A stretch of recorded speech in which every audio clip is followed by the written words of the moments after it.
ನಮಸ್ಕಾರ ಗೆಳೆಯರೆ.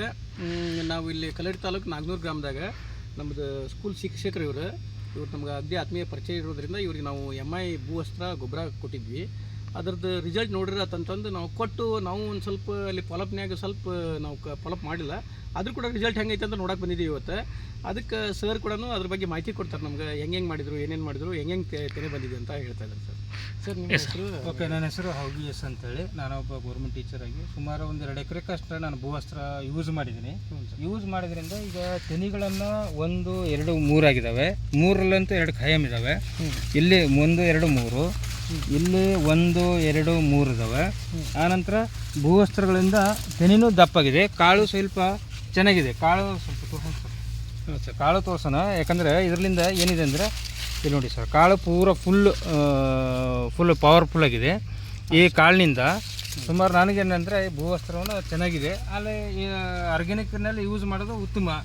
ಆರ್ಗ್ಯಾನಿಕ್ನಿಂದ ನಾವು ಮುಂದೆ ಬರೋದು. ಇದು ಗೊಬ್ಬರದಲ್ಲಿ DAP ಗೊಬ್ಬರದಲ್ಲಿ ಮಿಕ್ಸ್ ಮಾಡಿ ನಾನು ಸ್ಪ್ರೇ ಮಾಡಿಲ್ಲ, ಯಾಕಂದ್ರೆ ಬೈ ಚಾನ್ಸ್ ನಾನು ಅವ್ರು ಮೀಟ್ ಆಗ್ಲಿಕ್ಕೆ ಸ್ವಲ್ಪ ಲೇಟ್ ಆಯ್ತು, ಡಿಲೇ ಆಯ್ತು.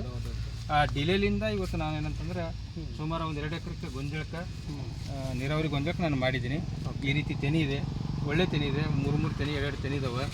ಇಲ್ಲಿ ನೋಡಿ ತೆನಿಗಳಂತ ಇದಾವೆ. ಈಗ ನಾವು ಅಲ್ಲಿ ತಳಗಡೆ ಇದಕ್ಕೆ ಡಿಫ್ರೆನ್ಸ್ ಅಂತ ಕಂಡುಕೊಂಡಿದ್ದೀವಿ. ನಾವು ಕೆಳಗಡೆ ಇರ್ತಕ್ಕಂಥದ್ದು ಭೂಮಿಗೆ ಮೇಲೆ ಬರೀ 2 ಎಕರೆಗೆ ಅಷ್ಟೇ ಮಾಡೀನಿ, ಕೆಳಗಡೆ ಈ ರೀತಿ ಇಲ್ಲ. ಇದನ್ನ ನಾವು ಹೆಚ್ಚಿಗೆ ಆರ್ಗ್ಯಾನಿಕ್ ಅನ್ನ ಯೂಸ್ ಮಾಡೋದ್ರಿಂದ ಒಳ್ಳೆ ಫಲವತ್ತತೆ ಪಡೆಯಬಹುದು, ಆನಂತರ ತೂಕನೂ ಜಾಸ್ತಿ ಪಡಿಬಹುದು ಎಂಬ ನನ್ನ ಒಂದು ನಿರಾಸೆ ಇದೆ. ಖಂಡಿತವಾಗ್ಲೂ ಸರ್. ಈಗ ನೀವೇನಂದ್ರೆ ಅದನ್ನ ಏನು ಕಟಾವ್ ಮಾಡಿ ಹಾರ್ವೆಸ್ಟ್ ಮಾಡಿದ್ಮ್ಯಾಗ ಅದ್ರದ್ದು ತೂಕ ಅಲ್ಲ, ಅದ್ರದ್ದು ತೂಕನೂ ಬೇರೆನೆ ಮಾಡ್ತೀನಿ, ಇದ್ರದ್ದು ಸಪ್ರೇಟೇ ಮಾಡ್ತೀನಿ. ಅವಾಗ ನಮ್ಗೆ ವ್ಯತ್ಯಾಸ ಗೊತ್ತಾಗುತ್ತೆ, ಬೀಜ ರಚನೆ ಗೊತ್ತಾಗುತ್ತೆ, ಆಮೇಲೆ ಅದು ಬೀಜ ಕಳೆ ಯಾವ ರೀತಿ ಇದೆ, ತೂಕ ಹೆಂಗಿದೆ ಎಂಬುದು ಅದನ್ನು ಗೊತ್ತಾಗುತ್ತೆ. ಈಗ ನೀವೇನು ಸುಳ್ಳು ತೋರಿಸಿದ್ರಲ್ಲ ಸರ್ ನಮ್ಗೆ, ಈಗ ಕಾಳು ಹಸಿ ಇದ್ದಾಗ ಹೆಂಗೈತಿ, ಒಣಗಿದ ಮೇಲೆ ಶೇನಿಂಗು ಬರ್ತೈತಿ, ವೇಟು ಬರುತ್ತೆ ಅಂತ ನಾನು ಒಂದು ಉದ್ದೇಶ. ಹೌದು, ಉದ್ದೇಶದಿಂದ ಈ ಕಾಳುಗಳನ್ನು ಬಿಚ್ಚಿ ನೋಡಿದ್ವಿ.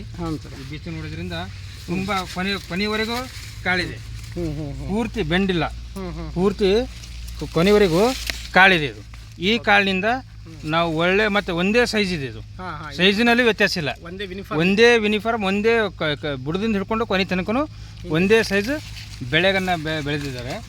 ಇದರಿಂದ ಆರ್ಗ್ಯಾನಿಕ್ ಅನ್ನ ನಾವು ಯೂಸ್ ಮಾಡಬಹುದು ಅಂತ ನನ್ನ ಒಂದು. ಖಂಡಿತವಾಗ್ಲೂ ನೀವು ಇನ್ನೂ ಸ್ಪ್ರೇ ಕೂಡ ಮಾಡಿದ್ರೆ ಇನ್ನೂ ಸ್ಪ್ರೇ ಮಾಡಿದ್ರೆ ಇನ್ನೂ ಉತ್ತಮ ಇರ್ಲಿ. ಈಗ ನೆಕ್ಸ್ಟ್ ಮತ್ತೆ ಈ ಗೊಬ್ಬರ ನಮ್ದು ಗ್ರಾನ್ಯುವಲ್ಸ್ ಇರೋದ್ರಿಂದ ಏನಾಗ್ತದೆ ಅಂದ್ರೆ ನೆಕ್ಸ್ಟ್ ನಿಮ್ದು ಯಾವ್ದೋ ಪೀಕ್ ಹಾಕಿದ್ರು ಕೂಡ ಅದಕ್ಕೂ ಕೂಡ ಸ್ವಲ್ಪ ವ್ಯತ್ಯಾಸ ಆಗುತ್ತೆ. ಮತ್ತೆ ನೀವು ಇನ್ನೊಂದ್ಸಲ ಪೀಕಿಗೆ ಏನಾದ್ರು ನಮ್ದು ಭೂವಸ್ತ್ರ ಹಾಕ್ಬಿಟ್ರೆ ಎರೆಹುಳನೂ ಜಾಸ್ತಿ ಆಗ್ತಾವೆ, ಜೊತೆಗೆ ಬೆಳೆನೂ ತುಂಬಾ ಚೆನ್ನಾಗಿ ಬರುತ್ತೆ. ಓಕೆ, ಧನ್ಯವಾದಗಳು. ಓಕೆ, ನಮಸ್ಕಾರ.